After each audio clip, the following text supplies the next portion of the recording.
Hey guys, welcome back to the next video. In this video, we are going to look at another perspective of your workload management, just the node and pod affinity.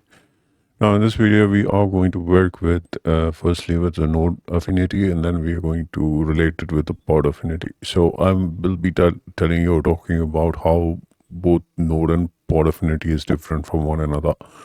Node affinity talks about selecting a node based on a specific scenario. For example, over here is a deployment. In this deployment, we are creating 3 replicas, and it is replicas so is matched by the application name, which is my app. And if you see the template for this application, my app, right? So we are setting up an affinity over here. Affinity is nothing but a way we can affiliate an existing resource with this particular deployment.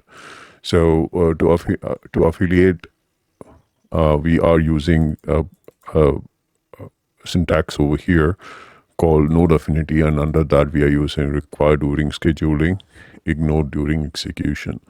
So now there are like a couple of options over here. Firstly, we will unravel this option, and then we will see the other option on another video. So don't worry about it. So I'm going to cover that as well. So required and preferred. So these are the 2 options which is there. So as of now, we are covering required. So later point of time, we will look at preferred. So required during scheduling. So what happens is that what this word is saying that you need to look for the node affinity when it is actually scheduling this particular pod. All right. Now, what it needs to use as in towards the node affinity is that node selector term. So it is using another function over here called node selector term, which actually matches the expression, and it is looking for a key called GPU, and an operator value is true. So as we have configured this on the previous example also, now this worker 2 has this GPU true. Let's just say for example, and this particular pod gets created. All right, because when you apply this, it goes to the API server, then it loads this configuration on etcd, and then goes to the API scheduler, and then schedules this using Kubernetes. And when it schedules both worker and worker 1 and worker 2, worker 1 doesn't have this particular label. So obviously it is choosing to choose this particular worker, which has this label of GPU colon true, or GPU equal to true. And there it basically creates the pod. So that is basically what is called as a node affinity. Now, when you talk about pod affinity talks about basically checking for other pods. For example, over here, in this example, let's just talk about this. There's another deployment happening with the 3 replicas. And let's just say this is a different deployment. For example, this is a CentOS 1. So this is a different deployment happening altogether. So needs to create another pod. Now, how this pod or where this pod will be created is based on this particular match. Okay, so what it says is like affinity, pod affinity. So here we have given node affinity over here.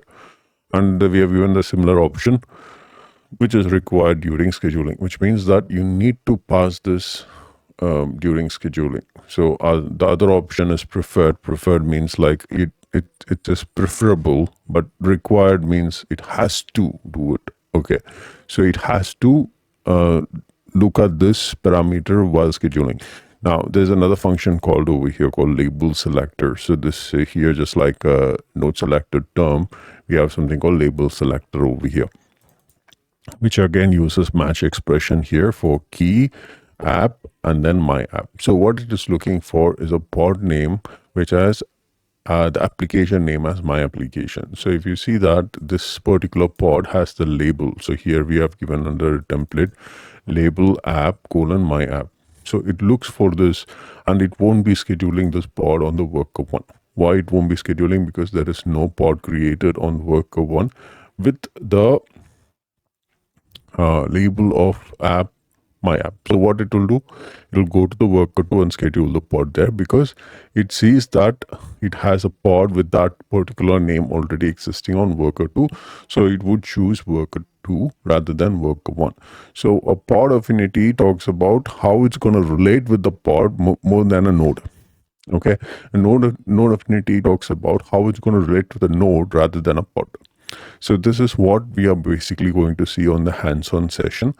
In the further down the videos, we will see what is preferred option and how the preferred is different from required. And you obviously know the difference when I say preferred and required. So that itself tells you clearly that what is this. And then we are going to talk about anti-affinity as well. So how you can overcome the affinity, how you can go not in, as in like it's not part of this. So just like how affinity works, anti-affinity works in the opposite way. So we're going to see that as well in another architecture diagram and then hands-on towards that. Thank you again for your patience. I'll see you on the next video.